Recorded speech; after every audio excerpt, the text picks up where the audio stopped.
Em nome do Pai, do Filho e do Espírito Santo. Amém. João Bosco nasceu na Itália em 1815 e lá faleceu em 1888. Sacerdote e verdadeiro profeta, educou os jovens para a vida cristã e os levou a adquirir competências e habilidades profissionais. De profunda espiritualidade, fundou os Salesianos e as Filhas de Maria Auxiliadora. A celebração de sua memória nos motive a auxiliar na formação humana e cristã da juventude. Carta aos Hebreus. Irmãos, rodeados como estamos por tamanha multidão de testemunhas, deixemos de lado o que nos pesa e o pecado que nos envolve. Empenhemo-nos com perseverança no combate que nos é proposto, com os olhos fixos em Jesus, que em nós começa e completa a obra da fé. Em vista da alegria que lhe foi proposta, suportou a cruz, não se importando com a infâmia, e assentou-se à direita do trono de Deus.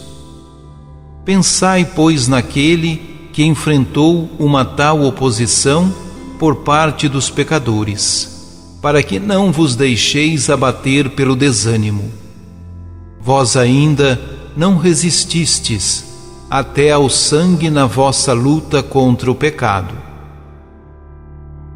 Palavra do Senhor. Salmo 21.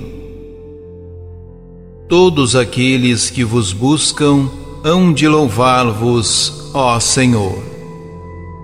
Sois meu louvor em meio à grande assembleia. Cumpro meus votos ante aqueles que vos temem. Vossos pobres vão comer e saciar-se, e os que procuram o Senhor o louvarão. Seus corações tenham a vida para sempre. Lembrem-se disso os confins de toda a terra, para que voltem ao Senhor e se convertam e se prostrem, adorando diante dele todos os povos e as famílias das nações. Somente a ele adorarão os poderosos, e os que voltam para o pó o louvarão. Para ele há de viver a minha alma, toda a minha descendência há de servi-lo. Às futuras gerações anunciará o poder e a justiça do Senhor. Ao povo novo que há de vir, ela dirá: eis a obra que o Senhor realizou. Todos aqueles que vos buscam hão de louvar-vos, ó Senhor.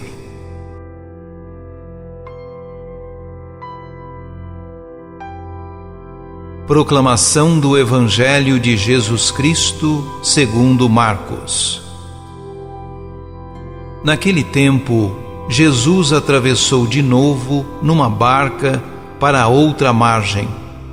Uma numerosa multidão se reuniu junto dele, e Jesus ficou na praia.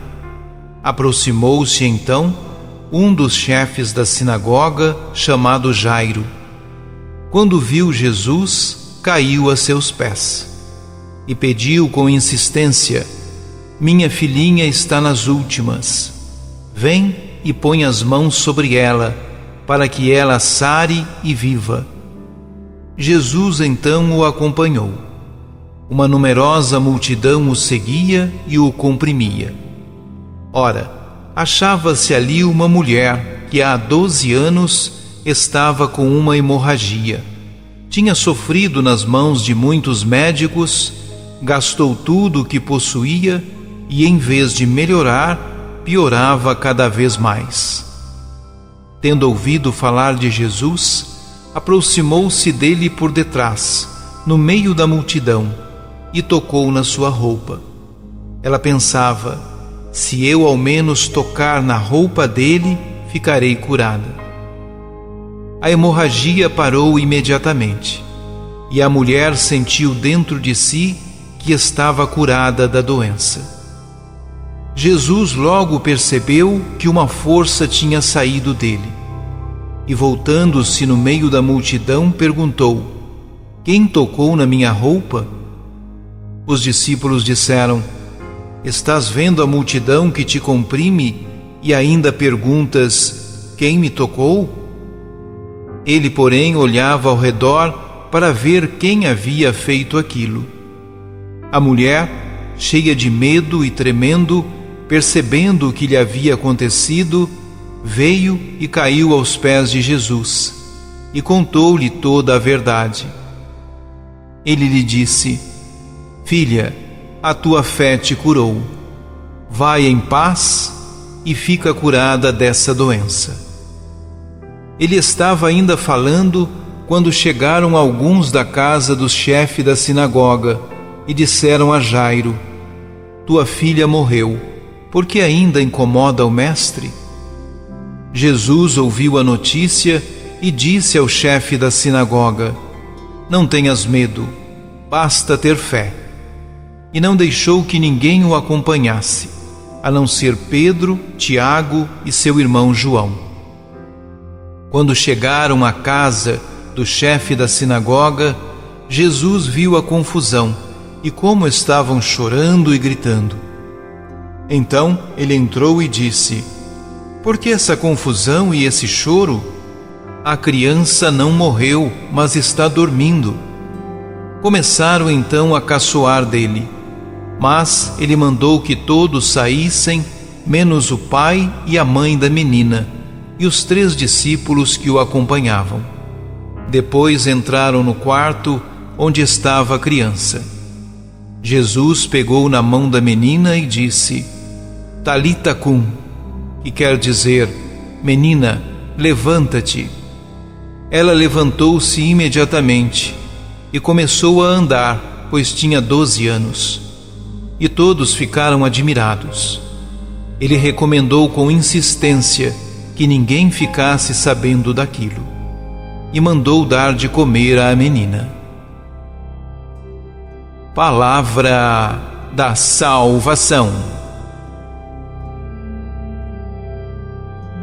Uma pessoa viva, com boa audição, mesmo dormindo, pode obedecer a essa ordem, especialmente se for dada em alta voz.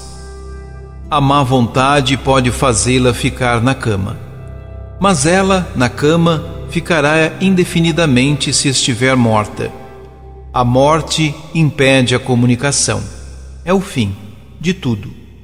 Nesse caso, resta aos circunstantes apenas prepará-la para o caixão e enterrá-la e chorá-la.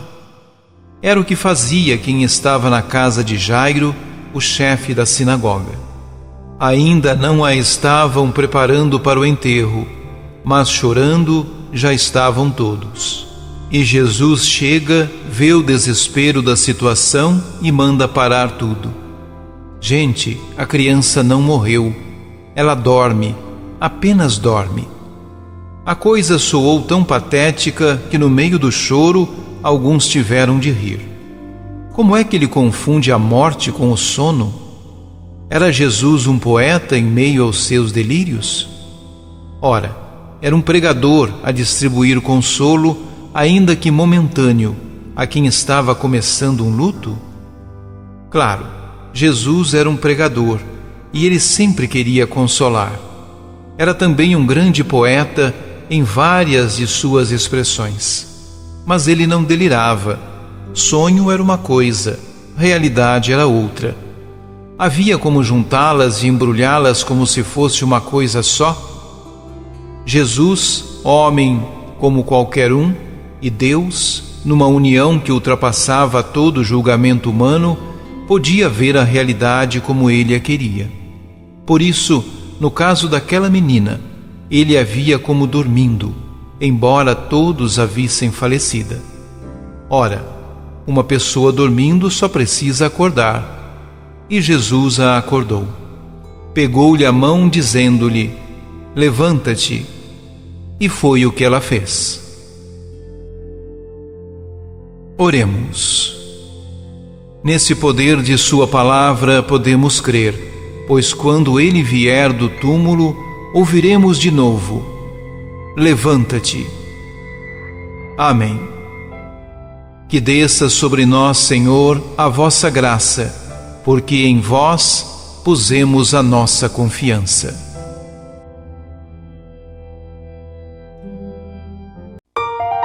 Ajude-nos a evangelizar. Se inscrevam em nosso canal, ativem o sininho, dê o joinha em nossos vídeos e compartilhem a palavra de Deus.